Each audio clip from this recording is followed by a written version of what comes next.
On பண்ணிட்டேன். இப்போ வந்து நம்ம ஸ்லீவ் அதே மாதிரி ரெடி பண்ணோம். அதே மாதிரி பேக்குக்கு வந்து லைனிங் பீஸும் மேல் பீஸும் இங்கே இருக்குது. இந்த மேல் பீஸும் ஏன் எல்லா பீஸும் தனித்தனியாக நீங்கள் வீடியோஸ் போட்டிங்கன்னா உங்களுக்கு புரியணுன்றதுக்காக மொத்தமாக வீடியோஸ் போடும்போது நமக்கு வந்து ஹேங் ஆகும், செல்லு பார்க்க முடியாது. ஸோ அதனால் நம்ம வந்து தனித்தனியாக வீடியோ போடுறோம். பேக் பீஸை லைனிங்கில் சுருக்கமே இல்லாமல்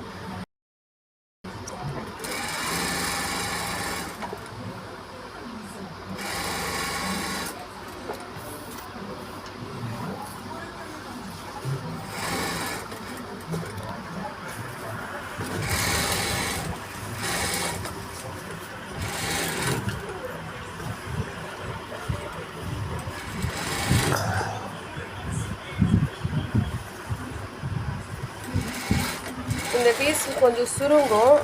அது இல்லாமல் இந்த கிளாத் வந்து கொஞ்சம் ரொம்ப நைஸாக இருக்கிறதுனால கொஞ்சம் பார்க்க லைனிங் வச்சு தைக்கும்போது கொஞ்சம் கஷ்டமாக தான் இருக்கும். ஆனால் பார்த்து நீங்கள் ரெடி பண்ணிக்கோங்க. அந்த பின் வாங்கிலாம் வச்சுக்கிட்டு அதில் வந்து ஸ்டிச் பண்ணி நீங்கள் பண்ணலாம். இது எனக்கு பழக்கமானதுன்றதுனால நான் ஸ்டிச் பண்ணிட்டேன். உங்களுக்கு கொஞ்சம் ஃபஸ்ட் டைம் ஸ்டிச் பண்ணும்போது கொஞ்சம் கஷ்டமாக தான் இருக்கும். அதேமாரி இந்த கிளாத்து இந்த துணியில் எதுக்கு பஃப் கை அப்படிலாம் யோசிப்பாங்க. ஆனால் இதுலேயும் வச்சா நல்லாயிருக்கும். ட்ரை பண்ணி பாருங்கள்.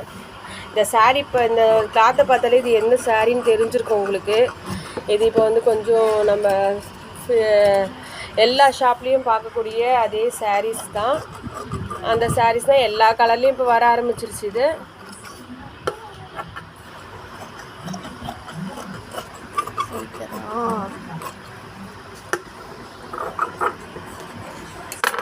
ஒரு பிசுறு விடாமல் கட் பண்ணிக்கணும். நெக்ஸ்ட்டு இந்த சுருக்கம் இல்லாமல் ஃபஸ்ட்டு ஒரு ஸ்டிச் போட்டுக்கோங்க கீழே.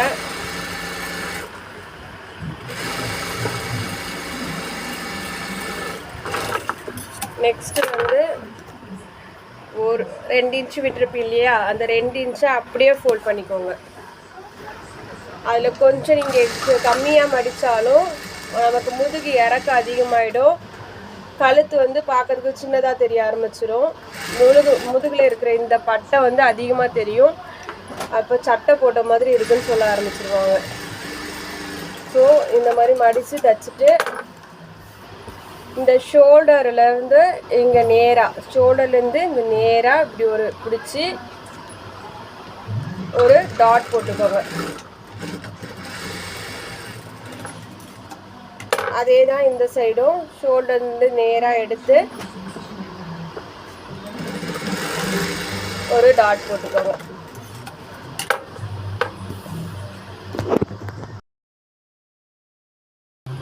ஃப்ரண்ட் பார்ட்டு அதேமாரி லைனிங் பீஸை மேல் பீஸில் வச்சு சுருக்கம் இல்லாமல் அடிச்சுக்கோங்க.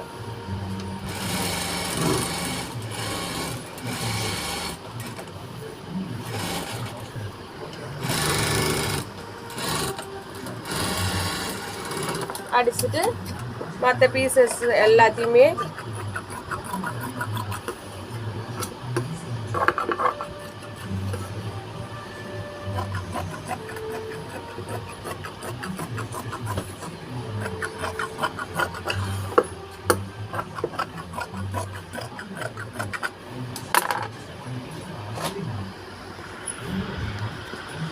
அதேமாரி இன்னொரு பீஸு இதுதான். இது இப்போ லைனிங்னால கொஞ்சம் ஈஸியாக இருக்கும் நமக்கு. ஃப்ரண்ட் அண்ட் கரெக்டாக 2 சைடும் ரைட் அண்ட் லெஃப்ட் கரெக்டாக வந்துடும். ஆனால் அதே இது வந்து சாதா ப்ளவுஸ் லைனிங் இல்லாத ப்ளவுஸில் தான் கொஞ்சம் நம்ம மிஸ்டேக் பண்ணுவோம். அதுக்கும் ட்ரிக் இருக்குது. 2 ஷேப்பும் லெஃப்ட் சைடு வர மாதிரியோ இல்லை 2 ஷேப்பும் வந்து 2 சைடும் வந்து ரைட் சைடு வர மாதிரியோ நம்ம ரெடி பண்ணிவிடுவோம். அதுக்கு கொஞ்சம் கவனமாக இருந்து நம்ம ரெடி பண்ணணும்.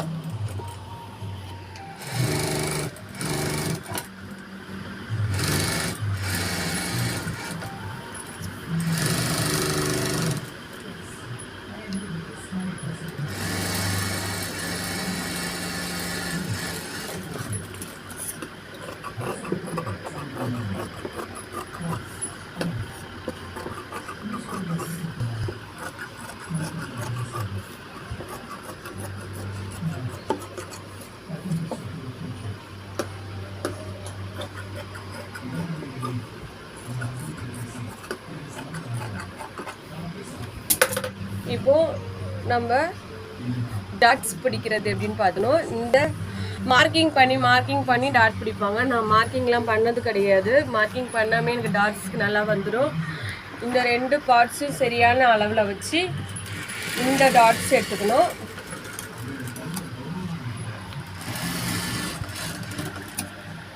நெக்ஸ்ட்டு இந்த ஷோல்டர் பாயிண்ட்டுக்கும் இந்த கஃப் பாயிண்ட்டும் சமமாக வச்சுக்கோங்க. பாதிக்கு பாதி வச்சுட்டு ஷேப்புக்கு ஏற்ற மாதிரி ஆள் வந்து 30, 32, 35 வரையும் இருந்தாங்கன்னா ஒரு 1 இன்ச்சுக்கு அப்படியே இந்த டாட் எடுத்தால் போதும். இப்படி கிராஸாக. அது இது அதிகமாக இருக்காங்க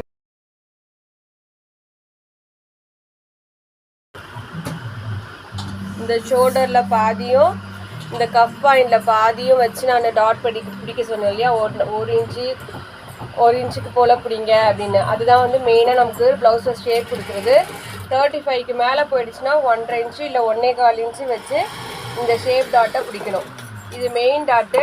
இந்த டாட் ரொம்ப முக்கியம். இந்த டாட் வந்து கரெக்டான ஷேப்பில் பிடிக்கல அப்படின்னா நமக்கு கப் பாயிண்ட் கரெக்டாக கிடைக்காது. அதுக்கப்புறம் இந்த இதுலேருந்து இது ஹார்ம் ஹோல் இருக்கு இல்லையா, இந்த டாட்டோட முனையிலேருந்து இது ஹார்மோட சென்டர் பாயிண்ட்டு, இது 2த்தையும் கரெக்டாக வருதான்னு பார்த்து ஒரு டாட் பிடிக்கணும்.